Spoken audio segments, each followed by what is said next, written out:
எல்லாருக்கும் வணக்கம். நம்ம அடுத்தது இப்போ வந்து என்ன பார்க்க போகிறோம் அப்படின்னா, போன வீடியோவில் வந்து நம்ம எப்படி நூல் கோக்கணும், எப்படி நம்ம வந்து தையல் நேராக ஓட்டணுங்கிறத பற்றி பார்த்தோம். இப்போ ரெண்டாவது வீடியோ, இப்போ வந்து நமக்கு ரெண்டாவது வீடியோவில் வந்து நிறைய பேர் சேரீயில் வந்து ஜாக்கெட் இருக்குதா இல்லையான்னு போட்டு ரொம்ப குழப்பிக்கிறாங்க. அதுக்கு என்ன செய்யணும் அப்படின்னாக்கா, இந்த சேரீயை எடுத்துகிட்டு டேப்பு 39 இன்ச்சு தான் ஒரு மீட்ரு. ஒரு டேப்பில் வந்து 39 இன்ச்சுனாக்கா ஒரு மீட்ரு. ஒரு புடவை அப்படின்னு பார்த்தீங்கன்னா 5.25 மீட்டர் இருக்கும் ஒரு புடவை.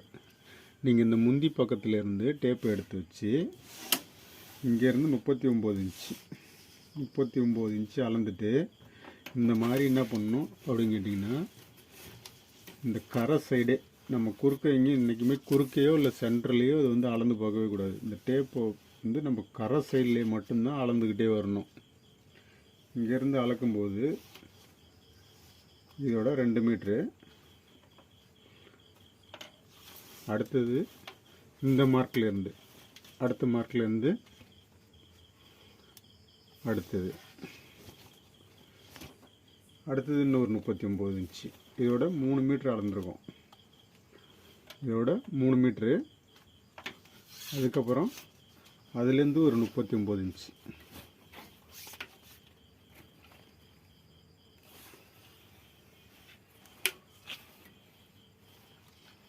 இதோட 4 மீட்ரு.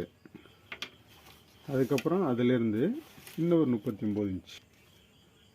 அதுக்கப்புறம் இங்கேருந்து இன்னொரு 39 இன்ச்சு. இதில் 39 இன்ச்சு இல்லை, இந்த சேரீ வந்து 5 மீட்ரு தான் இருக்குது. ஒரு சேரீக்கே 1/4 மீட்ரு கம்மியாக இருக்குது. இது மொத்தமே 5 மீட்ரு தான் இருக்குது.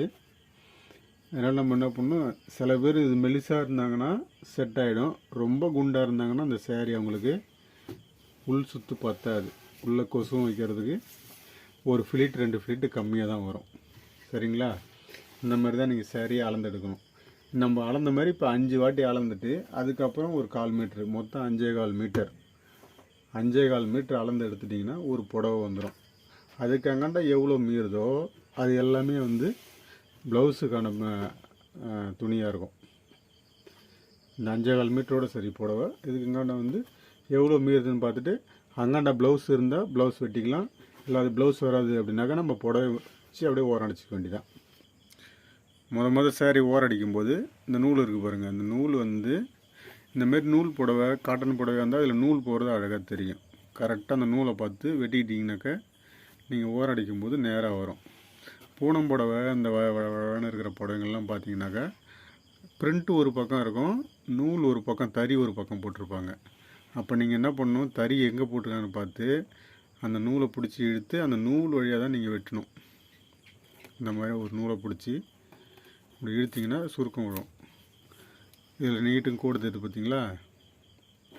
இந்த மாதிரி நீட்டுக்கும் கோடு விடும். கரெக்டாக அந்த கோட்டு மேலே வெட்டிக்கலாம்.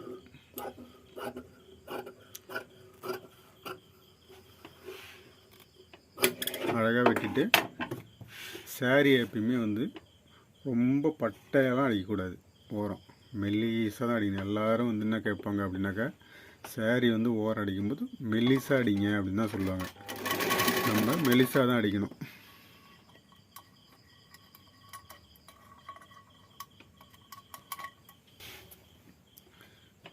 இந்த அளவுக்கு கரெக்டாக ஒரு 1/4 இன்ச்சு அளவுக்கு தான் இருக்கணும். 1/2 இன்ச்சு, 3/4 இன்ச்சு, 1 இன்ச்சு அந்த மாதிரி பெருசாலாம் அடிக்கக்கூடாது. அது மாதிரி பெருசாக அடித்தாக்க சில பேர்த்துக்கு பிடிக்கும். சில பேர் புடவை எடுத்துகிட்டு வந்து என்ன தைச்சிருக்கீங்கன்னு சொல்லி திட்டுவாங்க. சரிங்களா? அதனால் மெலிசாக அடிக்கும்போது சில பேர் என்ன பண்ணுவாங்கனாக்கா, இந்த ஓரத்துலேயே தைக்கணும். நம்ம தையல் கரெக்டாக ஓரமாக இருக்குதுங்களா, இந்த மாதிரி மெலிசாக இந்த ஓரத்துலேயே வரணும் தையல். அப்போ தான் நம்ம சேரீ ஓரம் அடிக்கிறது அழகாக இருக்கும். பார்க்குறதுக்கு பார்க்குறவங்களும் பரவாயில்ல, இவங்க நல்லா தைக்கிறாங்கன்னு சொல்லுவாங்க. நீங்கள் கண்ணாமண்ணான்னு தைச்சிங்கனாக்கா தைக்கிறது சரியில்லை அப்படின்னு சொல்லி திட்டுவாங்க. சரிங்களா? அதனால் ஓரம் அடிக்கும் போது கரெக்டாக அந்த ஓரத்தை பார்த்து பொறுமையாக 1 நிமிஷம் 2 நிமிஷம் லேட் ஆனாலும் பிரச்சனை இல்லை, பொறுமையாகவே அடிங்க, ஒன்றும் பிரச்சனை கிடையாது. இப்போ எங்கேயும் நம்ம அவசரமாக எங்கேயும் போக போகிறது கிடையாது.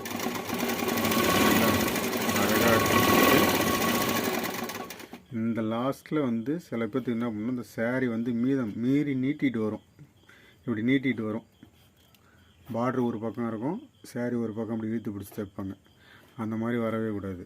நம்ம இது இப்படி தைக்கும்போது இந்த சேரீ இப்படி வளைச்சி நம்ம அடியில் இருக்க துணியை பேக்கில் இழுக்கணும்.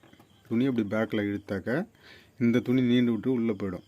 அப்படியே இழுத்து வச்சு இப்படி அடிக்கும்போது இந்த பார்ட்ரு சமமாக வந்து நிற்கும்.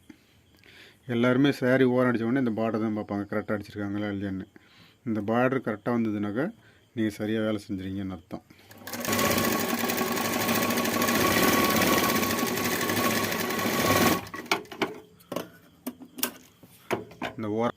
இந்த பார்டர் பார்த்திங்கன்னா கரெக்டாக ஒரே மாதிரியாக இருக்கும். இந்த மடித்தது, இந்த வரம்பு, இந்த அப்படியே கரெக்டாக அந்த கரையில் கரெக்டாக ஒட்டாக இருக்குது பாருங்கள், அந்த மாதிரி இருக்கணும்.